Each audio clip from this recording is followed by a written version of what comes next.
Welcome back to the Difference Maker series. This is episode 2, Stay in Your Lane. If you've already watched episode 1, The Team of 8, and you're back for more, that means you're serious about leading well. Or maybe you're just curious about what goes on behind those boardroom doors. Either way, you're in the right spot.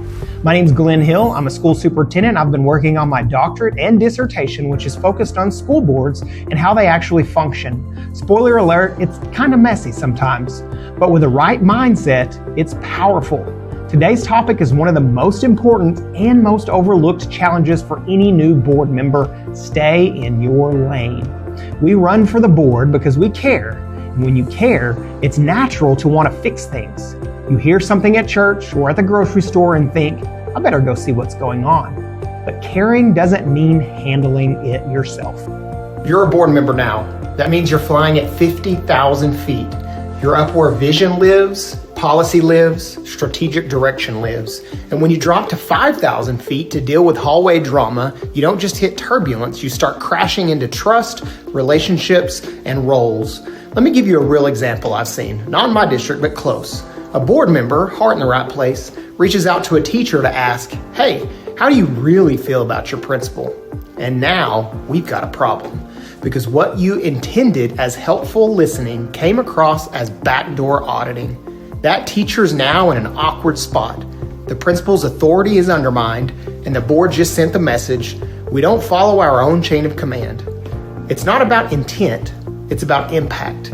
And the impact, confusion, mistrust, micromanagement, and more importantly, you just left your altitude. So what do you do instead? Let's use a strategy straight out of The Art of School Boarding by Jim Burgett. Calm. When someone brings you a concern, compliment, thanks for caring about our schools. Ask, have you talked to the teacher, principal, superintendent yet? Listen, really listen to their concern, and then mimic. Reflect back what they said, so you're frustrated that your child didn't get X, right? And then you move on to pass. Point, direct them to the right person in the chain. Avoid, don't promise any action on your part. Share, briefly explain your role as a board member, and then summarize. The superintendent will take it from here. I trust our system. Let's be clear, you only manage one person, the superintendent. And if you step outside that lane, even for good reasons, things start to unravel.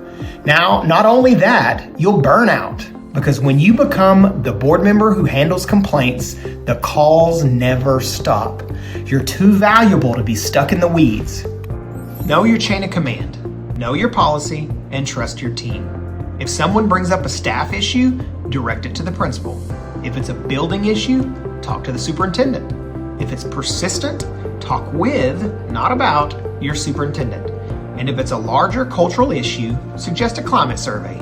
Bring it up respectfully during a superintendent check-in or consult your BE local policy on how to request agenda items. Board work is policy work. You don't handle the problem, you make sure the system has a way to handle the problem. Boundaries aren't barriers, they're bridges. They protect relationships, they clarify roles, they reinforce trust, and they teach the public who's responsible for what. If the community learns they can shortcut the system by going straight to a board member, guess what? You'll never get off the runway. We're not here for chaos, we're here for kids. And before we go, I want to remind you of one of our board norms. Keep dirty laundry in-house. That means when something's wrong, we don't blast it online. We don't talk about it in the stands. We don't triangulate. We go to the source. We give each other the benefit of the doubt. We model the behavior we want to see in our schools. Because here's the truth. We whisper criticism and we shout praise. You hear a concern, direct it where it belongs. Loop in your superintendent.